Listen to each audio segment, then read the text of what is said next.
Hi everyone, welcome to Spandan learning platform. और आज हम लोग बात करने वाले हैं पॉलीमॉर्फिज्म के बारे में। तो मैंने ऑलरेडी यहाँ पे कुछ चीज़ें बना के रखी हैं, जैसे 4 लाइन खींच के रखी हैं, फिर ये बना दिया है। मैं चाहता हूँ कि अब फटाफट से हम लोग इसको ख़त्म करके स्प्रिंग बूट पर चलें, फिर प्रोबेबली रिएक्ट पे भी जाएंगे। ओके। तो पॉलीमॉर्फिज्म कुछ नहीं होता है। पॉलीमॉर्फिज्म का मतलब होता है हैविंग मैनी फॉर्म्स। ठीक है। अब यहाँ पे भी 4 लाइन देख रहे हो। इन 4 लाइन का बेसिकली मतलब क्या है? इन 4 लाइन का बेसिकली मतलब क्या है, ये देखिए। मैं इन 4 लाइन से अलग अलग तरीके की शेप बना सकता हूँ। मैंने क्या किया, मैंने एक स्क्वायर बनाया, उसको एक ऐसे मॉडिफाई भी कर सकता हूँ, इसको और भी अलग अलग शेप्स दे सकता हूँ। लेकिन मैं काम क्या कर रहा हूँ, बेसिकली 4 लाइन से अपना काम कर रहा हूँ। तो ये हमारा कॉन्सेप्ट होता है पॉलीमॉर्फिज्म का, कि मेरे पास में कोई भी एक सेम नाम का कोई एक फंक्शन होगा जिसको मैं अलग अलग तरीके से यूज कर सकता हूँ। ये बेसिकली पॉलीमॉर्फिज्म आपका दो टाइप का होता है। पहला इसका नाम होता है ओवरलोडिंग, और दूसरा इसका नाम होता है ओवरराइडिंग। ठीक है, ओवरलोडिंग, और दूसरा होता है ओवर राइडिंग। इवन इसके बारे में हम लोगों ने शायद पिछली वीडियो में बात करी थी, जब हम लोग इनहेरिटेंस के बारे में समझ रहे थे, ओवर राइडिंग का कॉन्सेप्ट। इसको यहाँ पे थोड़ा डिटेल में देखेंगे हम लोग कि ये कैसे काम करता है। तो पॉलीमॉर्फिज्म आपके समझ में आ गया होगा, जहाँ पे बहुत सारी फॉर्म्स होती हैं। अब जैसे मैं ओवरलोडिंग का एक एग्जांपल दूं आपको, तो आप क्या देखोगे कि मैंने कोई भी क्लास बनाई, इसके अंदर मैंने एक फंक्शन डिफाइन किया जिसको मैं दे दे रहा हूँ वॉइड शो। मैंने एक फंक्शन बनाया वॉइड शो करके, मैंने इसके अंदर कोई भी प्रिंट कर दी चीजें। प्रिंट, मैं डायरेक्ट प्रिंट स्टेटमेंट यूज कर रहा हूँ, आप इसको system dot out dot println समझ लीजिए। मैंने यहाँ पे डाला कुछ भी इसके अंदर, जैसे कि हाय पुनीत। ठीक है, मैंने पहला इसके अंदर कुछ भी डाला, और जैसे ही मैंने इसको डाला, अब ये मेरा एक फंक्शन रेडी है। ठीक है, अब जब हम लोग पॉलीमॉर्फिज्म की बात कर रहे हैं, तो इसका मतलब है कि यहाँ पे बहुत सारी फॉर्म्स होनी चाहिए इसकी। अब मैं सेम फंक्शन को दोबारा बनाता हूँ, वॉइड शो। लेकिन इस बार मैं यहाँ पे कुछ चीजें चेंज करूंगा, क्योंकि मैं नाम भले ही सेम रख रहा हूँ। अगर मैं नेम सेम रख के और इसके अंदर सेम ही चीज डालूंगा, तो डेफिनेटली एरर थ्रो करेगा। तो कुछ चीज हम लोगों को थोड़ी चीजें बदलनी पड़ेंगी। वो क्या बदलनी होगी? पैरामीटर। पैरामीटर बदलना होगा। ऊपर मेरे पास 0 पैरामीटर थे, मैं यहाँ पे बदल देता हूँ, इंट ए दे देता हूँ यहाँ पे। ठीक है, इंट ए दे देता हूँ। बेसिकली हुआ क्या, इसके अंदर भी मैं सेम लिख देता हूँ, हाय पुनीत करके, या फिर कुछ भी अलग लिख देता हूँ, प्रिंट हाय स्पेंटन। ठीक है, क्या लिख देते हैं हम लोग? हाय स्पेंटन। ठीक है। तो ये मेरे पास में दूसरा दूसरा फंक्शन हो गया। अब मैं क्या करता हूँ, तीसरा एक और फंक्शन बना सकता हूँ सेम नाम से। कितने फंक्शन बना सकता हूँ बेसिकली, लेकिन मैंने आपको एक चीज बताई है कि इसके अंदर के जो पैरामीटर के टाइप होंगे वो आपको बदलने होंगे। पैरामीटर के नंबर आप बदल सकते हो, पैरामीटर के टाइप आप बदल सकते हो, तभी आपका पॉलीमोरिज्म काम करेगा ओवर लोडिंग के लिए। ओवर लोडिंग के लिए तो मैंने वॉइड शो बनाया, और मैंने यहाँ पे डाला, लेट अस सपोज इस बार स्ट्रिंग डाल देते हैं, स्ट्रिंग नेम, कुछ भी दे सकते हो आप, है ना। और मैंने इसमें अंदर से कुछ भी प्रिंट कर दिया है, कुछ भी जो मेरे को इसके अंदर फंक्शन परफॉर्म करना था, मैंने वो काम कर दिया। इसमें लिख दिया मैंने हाय फैमिली। ठीक है। अब हो क्या रहा है, देखो, मैंने सेम नाम से फंक्शन बनाए हैं सारे के सारे, और सारे के सारों में एक चीजें सिमिलर हैं, वो है इसका नाम, इसका रिटर्न टाइप। लेकिन इसमें डिफरेंस क्या है? केवल पैरामीटर के टाइप का, पैरामीटर के नंबर का। इवन मैं इसको सेम भी बना सकता हूँ। देखो, मैंने वॉइड शो बनाया, मैं सेम टू सेम एक और फंक्शन बनाऊंगा। इसमें बस एक चीजें मेरे को वेरी करनी है, मैंने आपको बताया। इस ब्रैकेट के अंदर आपको चीजें वेरी करनी है, वो आप यहाँ पे वेरी कर दोगे। स्ट्रिंग नेम करके मैंने इसके अंदर दे दिया इंट ए। तो ये भी एक अलग फंक्शन हो गया, हाई फैमिली वन। और ये सब काम करेंगे। तो ये हमारा कॉन्सेप्ट क्या होता है? ओवरलोडिंग का कॉन्सेप्ट होता है। मतलब कि हमारा सेम नाम से एक फंक्शन बनाते हैं, जिसके अंदर हम लोग केवल पैरामीटर के टाइप चेंज करते रहते हैं, पैरामीटर के नंबर चेंज करते रहते हैं। मैंने अगर इंट ए लिखा है, आगे मैं सेम नाम का फंक्शन बनाऊंगा, वॉइड शो इंट ए कोमा इंट बी, मैं दो वहां पे पैरामीटर ले लूंगा या 3 पैरामीटर ले लूंगा। इस तरीके से मेरी चीजें वेरी हो सकती हैं। इस तरीके से मेरा ओवरलोडिंग काम करता है। ये सब चीजें ओवरलोड हो गई। ठीक है, सेम नाम से मैंने बहुत सारे फंक्शन बना दिए, तो चीजें ओवरलोड हो गई। ऐसे याद रख सकते हो आप इसको। तो ये आपका ओवरलोडिंग का कॉन्सेप्ट हो गया। अब मैं आपको ओवरराइडिंग के बारे में बता देता हूँ। ओवरराइडिंग बेसिकली कुछ नहीं होता। जैसे मैंने ये फंक्शन बनाया, ये मेरा एक फंक्शन बना था वॉइड शो करके किसी एक क्लास के अंदर। इस क्लास का मैंने नाम दे दिया क्लास पेरेंट। इस क्लास के अंदर मेरे पास ये सारे के सारी चीजें बनी है। मैं एक दूसरी क्लास बनाऊंगा जिसका नाम मैं रखता हूँ क्लास चाइल्ड। जब मैं कोई भी क्लास चाइल्ड बनाता हूँ, वहां पे अगर ये मैं सेम फंक्शन यूज करता हूँ वॉइड शो करके, और बिना पैरामीटर टाइप का यूज कर रहा हूँ मैं, और मैं यहाँ पे अगर कोई चीजें लिखता हूँ उस फंक्शन के अंदर, जैसे मैंने लिखा, प्रिंट कर देता हूँ प्रिंट, और इसके अंदर मैं लिख देता हूँ हाय चाइल्ड। ठीक है। अब देखो, मैंने खाली क्लास चाइल्ड बनाया, इसका इसके साथ में कोई रिलेशन नहीं है अभी, ठीक है, और ये काम करेगा क्योंकि ये दोनों सेपरेट क्लासेस हैं। लेकिन मैंने जब इसको काम क्या किया, मैंने क्लास चाइल्ड के साथ में एक इंपॉर्टेंट चीज कर दी, एक्सटेंस पेरेंट। लास्ट वीडियो में हम लोगों ने समझा था कि इनहेरिटेंस में क्या होता है, हम लोग एक्सटेंस कीवर्ड का यूज करते हैं। इसने एक्सटेंस किया पेरेंट्स को, तो इसकी सारी प्रॉपर्टीज के अंदर आ गई हैं चाइल्ड के अंदर। सारी पेरेंट की प्रॉपर्टीज हमारी उठ के इस चाइल्ड के अंदर आ गई हैं, इस चाइल्ड के अंदर आ गई हैं।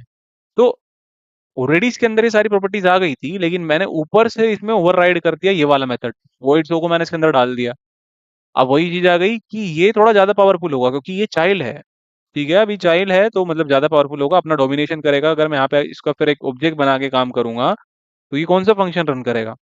सपोज कीजिए मैंने क्या किया, child C equals to new child, ऐसे ऑब्जेक्ट बनाया और मैंने सी डॉट शो कर दिया, तो कौन सा काम करेगा, काम करेगा अब वॉइड शो ये चाइल्ड वाला, हाई चाइल्ड प्रिंट करेगा। तो ये होता है आपका ओवर राइडिंग का कॉन्सेप्ट, जहां पे आप चीजें ओवर राइड कर रहे हो। इसका मतलब क्या हो गया, ओवर राइडिंग। तो ये कॉन्सेप्ट हो गया आपका ओवर राइडिंग का, और जो ये वाला कॉन्सेप्ट है ये होता है आपका ओवरलोडिंग का। तो ये आपको ध्यान रखना है, ये पॉलीमॉर्फिज्म होता है, कुछ नहीं होता है, हैविंग मेनी फॉर्म्स। और इसमें आप लोग दो कॉन्सेप्ट बताते हो, ओवरलोडिंग और ओवर राइडिंग। इसको हम लोग कंपाइल टाइम पॉलीमॉर्फिज्म भी बोलते हैं, इसको रन टाइम पॉलीमॉर्फिज्म भी बोलते हैं। याद करने का तरीका ये है, कंपाइल टाइम बोले तो, कंपाइल टाइम बोले तो ओवरलोडिंग, रन टाइम बोले तो आर से बनेगा तो over riding, over riding ride, ठीक है, आर से आ रहा है ना वापस, तो ओवर राइडिंग क्या हो गया आपका, रन टाइम पॉलीमॉर्फिज्म हो गया। तो इस तरीके से हमारा ये पॉलीमॉर्फिज्म काम करता है, आपको चीजें ध्यान रखनी है। इसका इम्प्लीमेंटेशन हम लोग फटाफट देख लेते हैं, ठीक है। पॉलीमॉर्फिज्म के नाम से हम लोगों ने एक क्लास बनाई जिसके अंदर मैं बहुत सारे मेथड बना देता हूँ, वॉइड जो, इवन उसको वहां से कॉपी कर लेते हैं ना यार, और यहाँ पे आके हम लोग इसको पेस्ट कर देते हैं। अब मैंने ये प्रिंट लिखा है खाली, इसको system dot out dot println से रिप्लेस कर देते हैं, ठीक है। ये सब चीज़ें मैं सेम टू सेम यहाँ पे करूँगा। ये मैंने सारे के सारे सेव कर दिए इसके अंदर। अभी अगर मैं इसको रन करता हूँ, मैं डायरेक्टली रन तो नहीं कर सकता, मेरे को क्या करना पड़ेगा, इसके अंदर मेन मेथड बनाना पड़ेगा। हम लोगों ने शुरुआत से सीखा है, जावा जब रन होती है तो वो मेन मेथड को फिगर आउट करेगी क्लास के अंदर। तो मैं क्या करता हूँ, पब्लिक स्टैटिक वॉइड मेन बना लेते हैं, और यहाँ पे देता हूँ स्ट्रिंग आर्ग्यूमेंट, और यहाँ पे मैं एक अलग से के अंदर दे देता हूँ क्या, का ऑब्जेक्ट बना लेता हूँ मैं, polymorphism P equals to new polymorphism, ठीक है। मैंने एक नया अलग से ये ऑब्जेक्ट बना लिया है इसका, और मैं क्या करता हूँ, पी डॉट, अब देखो मैं यहाँ पे ना बहुत सारे मेरे पास मेथड आ गए हैं, P show in A B, इसके अंदर पैरामीटर चेंज हो रहा है, ठीक है। तो मैं शो को कॉल करता हूँ, और अब इसको हम लोग रन करते हैं पॉलीमॉर्फिज्म का। तो जैसे ही मैं इसको रन करूंगा, जैसे ही मैं इसको रन करूंगा तो मेरे पास ये क्या प्रिंट करेगा, हाई पुनीत प्रिंट करना चाहिए, क्योंकि मैंने पी डॉट शो ये वाला कॉल किया है, तो हाई पुनीत ही प्रिंट प्रिंट करेगा। अच्छा, इसके अंदर अगर मैं चेंज कर दूं, 9 डाल दूं, 9 डाल दूं तो क्या करेगा ये, 9 डालती ही ये चीज चेंज कर देगा, और ये प्रिंट करेगा हाई स्पेंटन, क्योंकि मैंने इंटीजर पास कर दिया है। अगर मैं इसके अंदर स्ट्रिंग पास कर दूं तो क्या प्रिंट करेगा ये, तो प्रिंट करना चाहिए हाई फैमिली, ठीक है, हाई फैमिली जो प्रिंट कर रहा है। अच्छा, सेम चीज है, देखो मैंने आपको बताया था कि जहाँ पे आपके पैरामीटर नंबर चेंज हो रहे हैं या पैरामीटर टाइप चेंज हो जाएगा, नेम सेम रहेगा, ये ओवरलोडिंग का कॉन्सेप्ट बन जाएगा जी, या फिर जिसको हम कहते हैं कंपाइल टाइम पॉलीमॉर्फिज्म। इसके अंदर एक चीज और है, आप सोचोगे कि यार अगर मैं इसका यहीं से रिटर्न टाइप ही चेंज कर दूं, क्या ये काम करेगा। रिटर्न कर देते हैं, रिटर्न। अच्छा, अगर मैं सेम टाइप का एक और फंक्शन बनाता हूँ जिसमें मैं रिटर्न टाइप वॉइड रखता हूँ, और यहाँ पे मैं इसको हटा देता हूँ। अब देखो, आप सोच रहे हो कि यार ये ओवरराइड क्यों नहीं हुआ, हम लोगों ने रिटर्न टाइप तो बदल दिया है। देखो आपको मैं एक चीज बता दूं कि ये आपको जैसे कंपाइल टाइम पॉलीमॉर्फिज्म है, ये आपका बेसिकली मेथड, और इसके अंदर मैंने एक चीज इंपॉर्टेंट बताई, इसके पैरामीटर टाइप और पैरामीटर के नंबर पे डिपेंड करता है, ना कि इसके रिटर्न टाइप पे। तो देखो यहाँ पे एरर भी क्या दे रहा है, duplicate method show string in type polymorphism. तो ध्यान से समझिए, मैंने सेम रखा सब चीजें, ठीक है, सब चीजें सेम रखी, मैंने केवल रिटर्न टाइप चेंज किया, तो वो पॉलीमॉर्फिज्म की कैटेगरी में नहीं जाएगा। केवल उसके अंदर के जो पैरामीटर टाइप हैं या फिर पैरामीटर के नंबर हैं, मैं यहाँ पे दो पैरामीटर ले रहा हूँ, इसको घटा बढ़ा सकता हूँ, इसको चेंज कर सकता हूँ इन ब्रैकेट्स के अंदर, केवल पॉलीमॉर्फिज्म के लिए, बाहर ये काम नहीं करेगा, पॉलीमॉर्फिज्म काम नहीं करेगा, ठीक है। तो मैं क्या करूंगा, इसको वापस से अपना जो मेरा था वही चलाते हैं हम, ठीक है। तो ये इस तरीके से आपका ओवरलोडिंग का कॉन्सेप्ट हो गया। अच्छा, ओवरराइडिंग के लिए हम लोगों ने क्या किया था, ये मेरे पास में मान लेता हूँ मेरी पेरेंट क्लास है, पेरेंट क्लास हो गई, मैं एक चाइल्ड क्लास बनाता हूँ, चाइल्ड क्लास। ठीक है, मेरी एक चाइल्ड क्लास बनी जिसके अंदर मैं एक्सटेंस करता हूँ पॉलीमॉर्फिज्म को, पॉलीमॉर्फिज्म। ठीक है, जैसे मैंने पॉलीमॉर्फिज्म को एक्सटेंड किया, अब मैं क्या करूंगा, यहाँ पे मेरे को रन करने के लिए क्या करना पड़ेगा, मैं ये जो मैंने यहाँ पे पब्लिक स्टैटिक वॉइड में लिया था, इसको मैं उस क्लास के अंदर ले जाता हूँ, मैं चाइल्ड से रन करना चाहता हूँ अभी, तो मैं क्या करूंगा, ये मैंने किया। अब देखिए, मैंने यहाँ ऑब्जेक्ट बनाया है अपने पेरेंट का, इवन दो मैं इसे भी चला सकता हूँ, लेकिन मैं क्या चाहता हूँ कि मैं इसके बजाय यहाँ पे चाइल्ड क्लास का ऑब्जेक्ट बनाऊं। Child class C equals to new child class. ठीक है, अब मैं क्या करता हूँ, सी डॉट करते ही सारे के सारे जो मेथड है वहां से, शो स्ट्रिंग नेम इंट ए, तो सब चीजें इसमें आ गई हैं। मैं क्या करता हूँ, शो करूंगा मैं डायरेक्ट। अभी ये क्या करेगा, ध्यान से देखिएगा, अभी मैंने कोई भी ओवरराइडिंग नहीं करी है और मैं इसको रन करता हूँ, जावा एप्लीकेशन। ये हाय पुनीत दे रहा है जो मैंने अपना पॉलीमॉर्फिज्म क्लास में डिफाइन किया था, हाय पुनीत।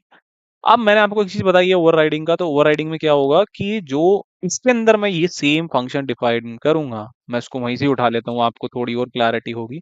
मैं क्या करता हूँ, सेम मेथड उठाता हूँ void शो नाम से, और इसको चाइल्ड क्लास में लेके आता हूँ, यहाँ पे मैं डालता हूँ और यहाँ पे हाई चाइल्ड डाल देता हूँ। ठीक है, अब मैं अगर इसको रन करता हूँ तो मेरे पास में ये ओवरराइड कर जाना चाहिए प्रीवियस वाले को, और मेरे पास हाई चाइल्ड ही प्रिंट हो रहा है, देखिए। तो बेसिकली क्या हुआ यहाँ पे, ओवरराइड कर गया आपके जो प्रीवियस वाले आपने जो पेरेंट में डिफाइन किया था, तो ये आपका ओवरराइडिंग का कॉन्सेप्ट हो गया। तो इस तरीके से कुछ हमारे पास में ये पॉलीमॉर्फिज्म खत्म होता है। इसके अंदर मैंने आपको सिखाया कि रन टाइम या कंपाइल टाइम क्या क्या होता है। अगली वीडियो में हम लोग फटाफट से एनकैप्सुलेशन और एब्स्ट्रक्शन को खत्म कर रहे होंगे। हाँ, और फिर आगे बढ़ते हैं हम लोग अपनी स्प्रिंग बूट के बेसिक्स की तरफ में, स्प्रिंग फ्रेमवर्क की तरफ में। चलो, thank you so much. You are watching frontal learning platform and I am your instructor Puneet Vashishth. Thank you.